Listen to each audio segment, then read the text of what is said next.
안녕하세요. 니르연구소의 니르 이한경입니다. 이번 시간에는 주식시장, 자본시장의 잠재적 위험을 체크해 드리도록 하겠습니다.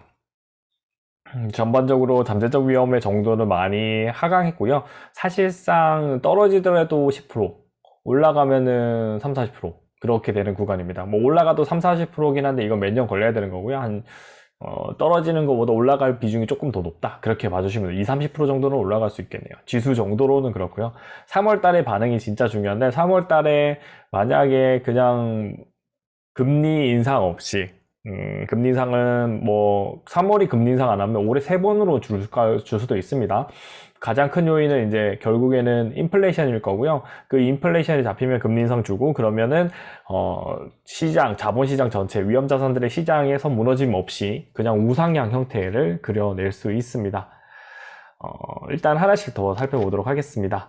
금리 인상이죠. 금리 인상이고 양적 긴축 이 두 가지가 이제 시장의 위험을 증폭시키고 있고요. 그리고 이런 상황일 때는 어떻게 되냐면 돈으로 찍어 눌러요. 돈으로 안 좋은 이슈야 팔게 혹은 공매를 칠게 실제로 공매고요.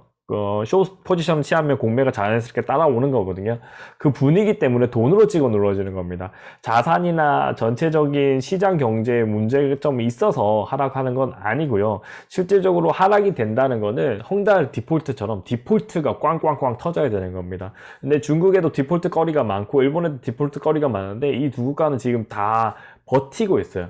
제가 봤을 때 그 버티는 정도가 최소 1년에서 2년 정도는 버텨서 누가 먼저 터지냐 싸움을 할 것 같아요. 부채 비율도 높고 한쪽은 경제 지표를 훼손시키고 있고 그게 위험한 거지. 지금처럼 오픈해서 모든 정보가 낱낱이 공개되고 있는 국가는 상대적으로 덜 위험하다라고 봐주시면 됩니다. 그리고 여기 있는 21년도 50조 초과 세수는 세법은 고치기가 힘듭니다.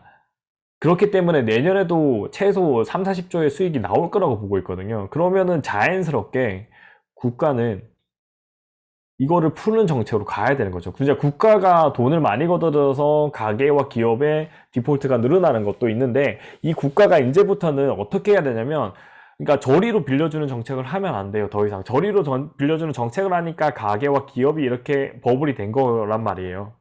주체가 높은 거죠. 자산의 가치가 높아져서 크게 무리는 없어요. 상대적으로 다른 국가들이 먼저 터지고 난 다음에 우리나라가 터질 거니까. 그러면 무슨 말이냐면 이 50조 초과 세수를 직접적으로 이제 지원을 해주는 정책을 해야 됩니다. 그렇게 해야 돼요.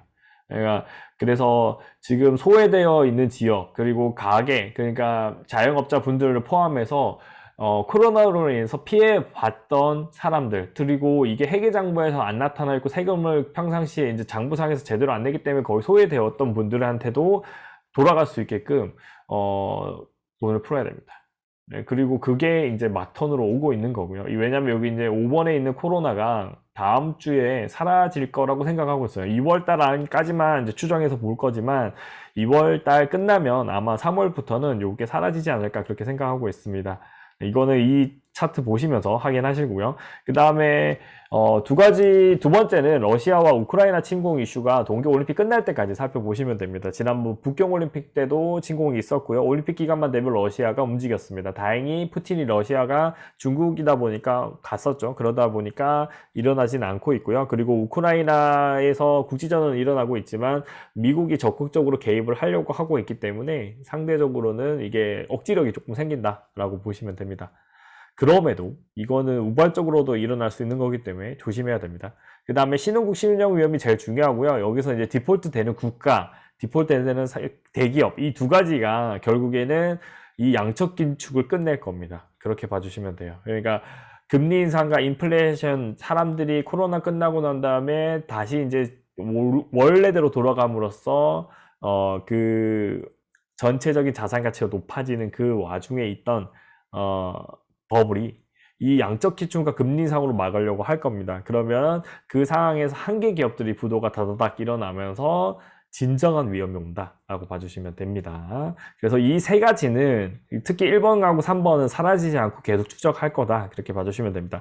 가상화폐 소폭 반등이 일어나면서 AMD와 엔비디아 주가는 제가 봤을 때 토요일 반등이기 때문에 월요일날 이 가상화폐가 꺼지지 않는다면 AMD와 엔비디아도 주가가 강력하게 나올 거고 그러면 전체적으로 미국 시장도 훈풍이 올 겁니다. 물론 연간 실적 기준으로 뭐 메타처럼 페이스북이죠. 페이스북처럼 하락이 일어난다면 상승이 안 일어나는데 NFT와 P2E 이쪽 파트에서는 지속적인 개발과 사람들의 유혹이 발생합니다. 그러니까 게임을 하면서 돈을 벌 수 있다. 그림을 그리면서 돈을 벌 수 있다. 예술 활동을 하면서 돈을 벌 수 있다. 이 세 가지는 꿈에 그리던 세계가 만들어지지만 이게 튤립처럼 버블이 쌓일 겁니다. 그게 문제인 거죠. 이게 제2의 IT 버블이지 않을까. 그래서 여기 있는 NFT와 P2E는 진짜 많은 사람들이 들어와서 하겠지만 실질적으로 여기도 명품처럼 바뀔 겁니다. 그래서 이 명품의 우선 조건은 저는 기본적으로 이 NFT와 P2E를 만드는 게임 회사라든지 그 엔터테인먼트 회사가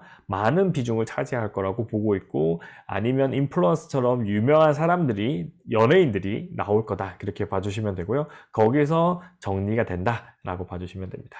자, 코로나는 차트로 보실 거고요. 이제 아마 2월 말쯤 이제 한 두세 번만 하면 이 내용은 아마 위험이 아니라 그냥 독감 수준으로 내려놓을 가능성이 높다, 이렇게 봐주시면 될 것 같습니다.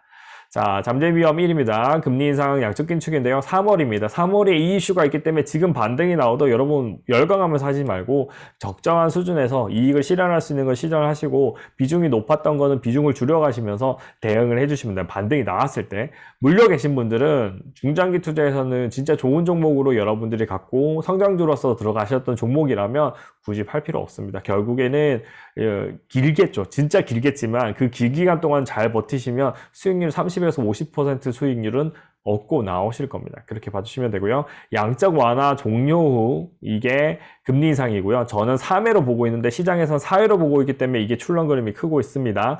3회로 갈 것 같아요. 왜냐하면 전 세계가 돈을 이제 쭉쭉 조르고 있거든요. 그리고 이거가 끝나는 1, 2년, 길면은 이제 2년 정도까지 버티고 3년 차 될 때 버블이 꽝꽝 터진다, 그렇게 생각하고 있습니다. 국내 GDP 대비 부채로 봤을 때 가계 기업이 높고요. 정부는 낮죠. 상대적으로 낮습니다. 결국엔 키높이를 맞춰야 될 거 아니에요. 키높이를 맞추고 해외에 있는 미국도 100을 넘고 있고 영국도 100이고 유럽에 있는 거 독일 기준만 해도 70입니다. 그렇기 때문에 70인데 이 정부 부채 비율 높다고 했지만 50조가 초과세수예요. 그러면 이건 낮아지는 거죠. 그러니까 이런 부분들을 생각해서 이 50조를 추경에다가 포함시켜서 써야 됩니다. 어차피 올해 세수도 초과세수입니다. 그렇게 될 수밖에 없다는 거 생각해 주시면 됩니다. 금리 상황이고요. 지금 1.9불까지 올라와 있는 상태고, 저는 올해가 올라갈 수 있는 데가 2.56입니다. 근데 기준금리가 이렇기 때문에 시중금리는 4에서 5%, 그 다음에 여러분이 예금 만지면 3% 정도 순까지 올라갈 수 있다라고 봐주시면 되고요. IMF적인 급등은 나오기 힘들다라고 보시면 돼요. 우리나라 말고 두드려 맞아야 될 나라가 전 세계 최소 10개 정도는 더 있다, 이렇게 봐주시면 될 것 같습니다. 러시아 우크라이나 침공이 두 번째 이슈고요. 여기 나와 있던 이제 EU랑 그 다음에 미국이 적극적으로 대응하고 있거든요. 미군도 보낸다고 했기 때문에 이게 그러면 이게 차선이 되잖아요. 그러니까 그래서 전쟁을 함부로 못할 거고요. 그래서 뭐 이런 일은 벌어질 겁니다. 무장단체라고 해서 빌미를 싸는 거고, 우크라가 세게 때리면, 근데 때릴 수가 없어요, 러시아 자체를. 그럼 결국에는 이런 걸 계속 당해야 되는 거죠. 동계올림픽 끝날 때까지 조심해야 되고, 이 키는 누가 가지고 있냐면 러시아가 가지고 있습니다. 그렇게 봐주시면 됩니다.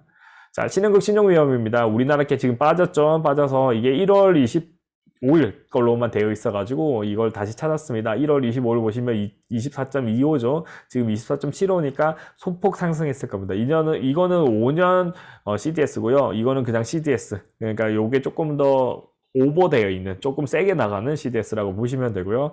여기 보시면 터키가 조금 소폭 올랐죠. 그래서 CGB의 주가의 반응에도 안 좋은 상황이고요. 이 500이 빨리 200 정도로 떨어져야 돼요. 200이 그나마 터키가 가지고 있는 건데, 이거는 지금 디폴트 상황이에요. 디폴트 상황이라고 보시면 돼요. 그래서 그냥 디폴트 선언만 안 했을 뿐이지, 디폴트이기 때문에 지금부터 분할로 들어가시는 거고, 디폴트가 되고 난 다음에 구제금융을 받던 어떤 수단과 방법을 가리지 않고 나라를 구하려고 할 겁니다. 그때 추가로 더 들어간다, 그렇게 봐주시면 됩니다. 브라질도 낮아지고 러시아가 낮아졌어요. 200 밑으로 떨어졌죠. 이거는 위험도가, 경제가 정확하게 더 빨리 알거든요. 경제 주가가 떨어진 거를 어느 정도 회복했다라고 보시면 되고, 얘가 100으로 떨어져야만 전쟁이 일어나는 거고요. 이전에는 100이었습니다. 얘가 2선에 머물러 있다는 건 아직도 러시아가 우크라이나를 침공해서 일부 지역을 휩쓸 수 있다, 그렇게 봐주시면 됩니다. 폴란드도 바로 우크라이나 바로 옆에 있는 나라이기 때문에 위험한 상황이고, 상황이고요. 전반적으로는 여기 있는 국가, 10개 국가 정도 되죠. 이 나라들이 더 위험하다라고 봐주시면 됩니다. 우리 해봤자 24, 이걸로 치더라도 24면 여기 선이죠. 여기 선이고 실제적으로 18, 19 정도 됩니다. 재팬 바로 밑이기 때문에. 그리고 S&P 레이팅 보시면은 우리나라가 더 높아요. A예요. A뿔보다 AA가 더 높다는 거 생각해 주시면서 대응을 해 주시면 될 것 같습니다. 신흥국 신용 위험은 피할 수 없는 위험이다. 그렇게 보시면 됩니다. 그 다음에 가상화폐는 소폭 반등이 일어나고 있고요. 실제적으로 지난주보다 반등이지만 떨어지기 직전에 고점일 때 그래도 여기서도 높은 가격이라기보다는 약간 떨어진 가격이었죠. 그럼에도 이만큼이니까 아직 복귀가 완전하게 안 이루어진 거고 최소 10%에서 여기 같은 경우는 한 20% 정도 추가 상승이 더 필요하다. 그렇게 봐주시면 될 것 같습니다. 거의 뭐 15%, 20% 정도 추가 상승이 필요하고요. 엔비디아와 AMD 같은 경우는 가상화폐 이 반등이 이거는 토요일, 일요일날 주가 가격이 오른 거거든요. 그래서 월요일날 훈풍이 올 것 같은데 이거는 그날의 시장 상황이 나와봐야 알 수 있다. 그렇게 봐주시면 됩니다. 필라델피아 반도체 지수도 동일하게 이거 두 개가 많은 비중을 차지하기 때문에 올라갈 거고요. 그럼 나스닥 지수 따라 올라가고 S&P 500과 다우 지수도 올라갑니다. 이미 지난주 대비했을 때 떨어졌다가 반등이 나와준 거고요. 다시금 3월에 이슈가 있기 전까지 조금은 올려놓을 거고 마치 올라갈 척 하면서 3월에 떨굴 겁니다. 차트 상황에서 어떻게 될 거라고 예측을 하냐면요. 지금 살짝 걸어드리면 이렇게 될 것 같아요. 지난 1월이 진짜 피크였던 것 같고요. 저는 이렇게 될 것 같습니다. 이렇게. 요 구간이 3월이고 요 구간이 2월이지 않을까라고 보고요. 이 두 구간 지나고 나면 갑니다. 금리 인상을 여기서 겹치고 플랜이 나왔기 때문에 이거에 대한 대비책으로 다 나옵니다. 시장에 지금 돈이 없으면 금리 인상을 엄청 무서워야 되지만 시장은 돈이 있습니다. 그거 하나를 믿으시면 될 것 같습니다.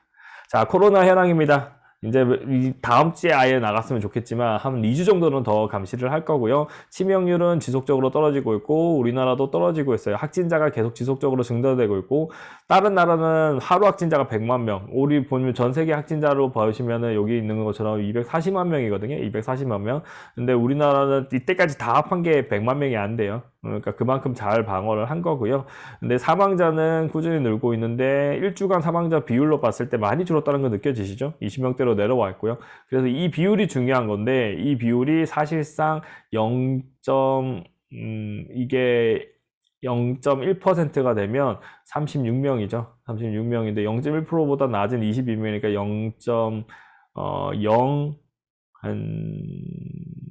0.06 예, 0.06 정도 되겠네요. 0.06, 05, 06 그 정도 사이가 될 것 같습니다. 여기는 동일하게 사망자가 크게 나오고 있고요. 코로나 추이에 따라서. 그래서 이런 부분들이 전 세계는 크게 사망자가 나지만 선진국보다는 아마 백신이 부족한 그런 나라들 그리고 병상시설 우리나라는 의사이신 지인분들이 말씀하시는 그런 내용들처럼 잘 대응할 수 있는 체계죠. 지금 이 정도의 독감 수준으로 이때까지 잘 대응을 했었고요. 이제 독감이 확진이 됐을 때도 언제나 연로하신 분들이 있는 그 시설들은 진짜 조심을 해야 되거든요. 그런 상황으로 넘어가고 있다. 그렇게 봐주시면 될 것 같습니다. 잠재적 위험 사항을 한번 살펴봤고요. 여러분들은 다음 주까지는 괜찮을 것 같습니다. 금리 옵션 만기일이 있고요. 다다음 주까지는 괜찮고 그 다음에부터 다시 또 대비를 해야 된다. 그렇게 봐주시면 될 것 같습니다. 감사합니다.